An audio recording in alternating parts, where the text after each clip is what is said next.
Soldat de la Craie revenu au front, un jour après la trêve d'un mercredi tumultueux au lycée bilingue d'Ayos. C'est lui, le professeur de philo, tombé sur la colère du sous-préfet.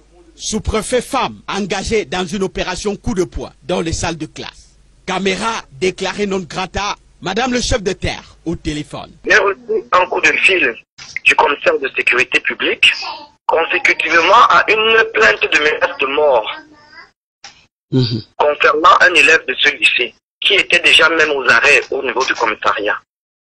Alors je suis descendu parce que ce n'était pas la première fois. Lorsque j'ai vu la dame arriver, ce qu'elle a demandé, c'était de savoir qui moi je suis. Je me suis normalement présenté et lorsque je me suis présenté, elle m'a dit qu'elle avait une mission, une enquête inopinée, qu'elle voulait non seulement sévir dans ma salle de classe, mais voulait également causer avec les élèves. Mais je lui ai rappelé que j'étais en situation d'évaluation et que, à défaut de lui de revenir, si elle pouvait me permettre au moins de retirer les copies des enfants, c'est comme ça que la dame me bouscule en me demandant de sortir dehors. Elle m'a bousculé, je me suis pratiquement adossé au mur pour garder mon équilibre. La version du sous-préfet est tout autre. Quand j'arrive devant la classe de Siontois, je me présente à lui, on doit me dire tout de suite, vous n'entrez pas, madame. Je l'ai donc touché avec mes mains, la paume de ma main en lui disant que monsieur, reculez donc. Je l'ai légèrement comme on fait à un enfant. Je lui dis, reculez. Ces mots sont encore calmes. Et c'est comme ça donc qu'il m'empoigne. Il entre en force, il m'empoigne. Il me jette sur les élèves du premier banc. J'ai juste eu le temps d'attraper sa cravate et m'agripper à lui. Consensus des deux, tout au moins, il n'y a jamais eu de gifle. Les élèves vont accompagner la dizaine de minutes chaudes avec des chahuts.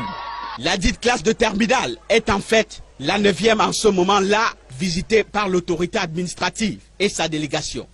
Des tenues slim ont été relookées, des portables saisis, des coiffures retouchées. Ils étaient tous avec des cheveux, des afros, des locks.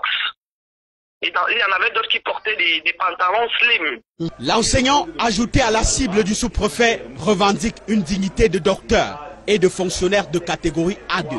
Je lui ai posé la question de savoir si elle trouvait cela normal qu'elle arrive dans une salle de classe où il y a un professeur de surcroît, un fonctionnaire de catégorie A2 qui est là, qui dispense son évaluation et qui se retrouve en train d'être bousculé devant ses élèves. La femme a rétorqué, elle va me montrer comment le pouvoir de la signature vaut mieux que un pouvoir de plague, un pouvoir de A2. La même idée, la même intention peut-être, mais pas le même mot ou la même interprétation par l'administrateur civil. Pour elle, l'enseignant a été clair.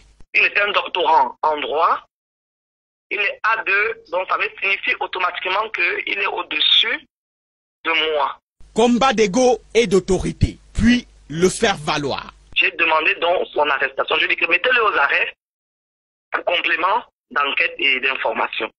L'enseignant va passer quelques heures à la gendarmerie avant de bénéficier de la mesure d'apaisement du préfet venu s'enquérir de la situation.